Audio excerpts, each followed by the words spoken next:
पिछले 2 दिनों से नांदेड़ में जारी मूसलाधार बारिश की वजह से हालात संगीन होते जा रहे हैं। बारिश की वजह से आसना नदी और गोदावरी नदी की सतह आब में गैर मामूली इजाफा देखने को मिल रहा है और ये दोनों नदियां खतरे के निशान के करीब पहुंच गई है। नांदेड़ के अलावा परभनी, हिंगोली, बीड़ और जालना में भी जबरदस्त बारिश देखने को मिल रही है, जिसकी वजह से गोदावरी में सैलाबी सूरत-ए-हाल पैदा होने का अंदेशा जाहिर किया जा रहा है। विष्णुपुरी डैम भी पूरी तरह से भर चुका है और अब इजाफी पानी को छोड़ने के लिए डैम के 2 दरवाजे खोल दिए गए हैं। इंतजामिया ने नदी किनारे रहने वाले सभी लोगों को हाई अलर्ट कर दिया है और महफूज मुकामात पर मुंतकिल होने का मशवरा दिया है। वहीं दूसरी तरफ धनेगांव में भी बारिश की वजह से हालात संगीन हो गए हैं। यहाँ बारिश का पानी लोगों के मकानों में दाखिल हो गया है। वहीं दूसरी तरफ बारिश का पानी गोदामों में दाखिल होने की भी खबरें मिल रही है, जिसकी वजह से बड़े पैमाने पर नुकसान हो रहा है। धनेगांव में कई लोगों ने बीती रात जाग कर निकाली है और अब भी ये लोग मुश्किल हालात का सामना कर रहे हैं। नांदेड़ शहर में देगलू नाका मेन रोड पर जगह जगह पानी जमा होने से ट्रैफिक निजाम भी दरहम भरम हो गया है। इसी तरह हिंगोली गेट अंडरग्राउंड ब्रिज में भी पानी जमा होने से ये ब्रिज राहगीरों के लिए बंद कर दिया गया है।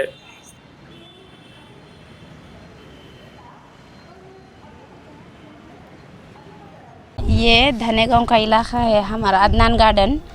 यहाँ पे पूरा कल से जो बारिश हो रही तो ये पूरा पानी घरों में आ गया, पूरा रास्ते से कीचड़ ही कीचड़ हो गया, चलने फिरने नहीं आ रहा। तो हमने यहाँ के काउंसलर को फ़ोन करे, उन्होंने आके जैसे पैसे पानी बाहर रास्ता बना के दिए, पानी निकाल के दिए। सब रात में पानी आला होता, रात में पानी बहुत आ गया, हमारी फैक्ट्री डूब गई है। और डूबने के बाद हमने एप्लीकेशन दी, मेंबर को बुलाया, सरपंच को बुलाया, रफ़ी साहब मेंबर को बुलाया और बुलाने के बाद सबको बताया, गंगाधर पटेल आए सब, और सब लोग आके जमा होकर यहाँ पूरा बताया, पूरी आधी फैक्ट्री डूब गई हमारी, 2-2.5 लाख रुपए का नुकसान होगा। पूरे घरों के अंदर जो है तो पानी घुस गया और फैक्ट्री के पूरे मशीनें डूब गए, पूरे मोटर डूब गए। और सर पर पानी पूरा निकाले, हमने डोजर लाए, डोजर ला के पूरा ग्राम पंचायत के लोग आए, डोजर ला के पूरा तोड़ ताड़ के निकाल के पूरा पानी निकाले। हम बहुत परेशान हैं। बोलिए। हाँ साहब, मैं धनेगांव एरिया में हूँ साहब। यहाँ पे हमारा कैसा है, पुट्ठे का कारोबार है साहब। ये अदनान कॉलोनी के पीछे पूरा पानी जमा होता, वो जमा होकर साहब हमारे गोडाउनों में पानी घुस जाता। और गए साल भी साहब बहुत नुकसान हुआ। 2 साल से पहले कोरोना में परेशान थे साहब, कारोबार नहीं थे, कुछ भी नहीं थे। और अभी साहब हालात ऐसे हो गए हुए हैं कि कुछ समझ में नहीं आ रहा साहब। ये कचरे का धंधा हमारा, कैसा टुकड़े टुकड़े जमा करके लोग लाते, खरीदी करते, जमा करके साहब उसको हम जो है सेटिंग करके कंपनी को भेजते साहब। यहाँ ऐसा हाल हो गया वाला है कि साहब नुकसान हमारे को समझ में नहीं आ रहा साहब, करना तो क्या करना, कैसा करना, कोई दिमाग काम नहीं कर रहा साहब हम लोगों का। प्रशासन को बोले तो प्रशासन बोलता अभी करेंगे, कब करेंगे, कल करेंगे। ग्राम पंचायत वाले साहब कोई सुनते नहीं।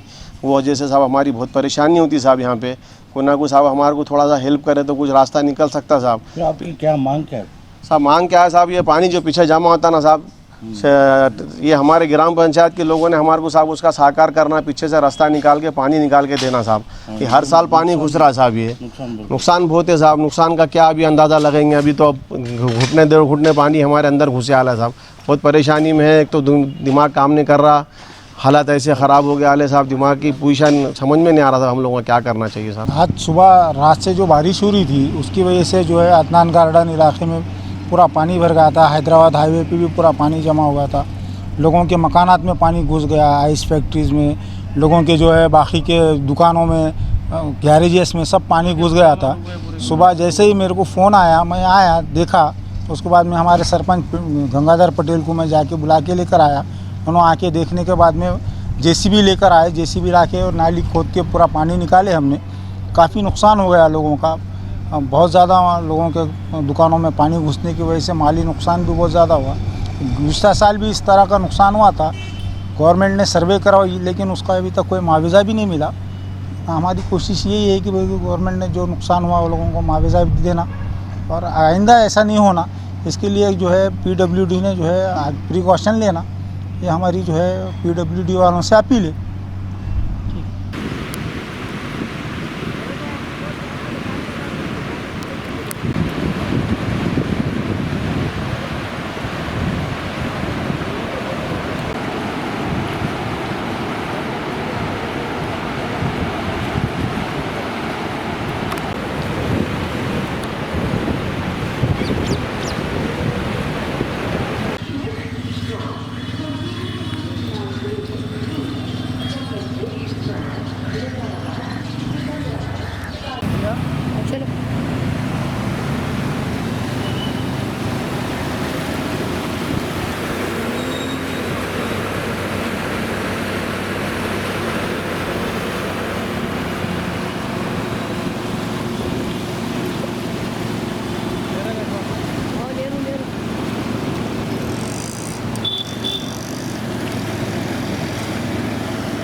Shaheen group of institution Bidar Karnataka के बाद अब मुल्क के मुख्तलिफ शहरों में भी अपने फैज़ को आम करने की कोशिश में लगा हुआ है। शाहीन एकेडमी नांदेड़ ने भी अखलाकी कदरों का लिहाज रखते हुए मियारी तालीम का एक बेहतरीन निज़ाम कायम किया है। हाल ही में शाहीन एकेडमी नांदेड़ का नया कैंपस वागी रोड हस्सापुर में मुंतकिल किया गया है। निहायत खुशगवार माहौल में आला तालीम याफ्ता और बासलाहियत असातिज़ा अंजाम दे रहे हैं दर्स व तदरीस के फ़राइज़। मेडिकल कोर्सेज में दाखिला पाने की ख्वाहिश रखने वाले तुलबा के लिए चलाई जा रही है नीट और JEE क्लासेस। तलबा व तालिबात के लिए अलहदा क्लासेस। सभी तालिबात के लिए पर्दे का है खुसूसी इंतजाम। गैर मकामी तुलबा के लिए हॉस्टल की भी है बेहतरीन सहूलत। हॉस्टल में क़याम व तआम का भी किया गया है नज़्म।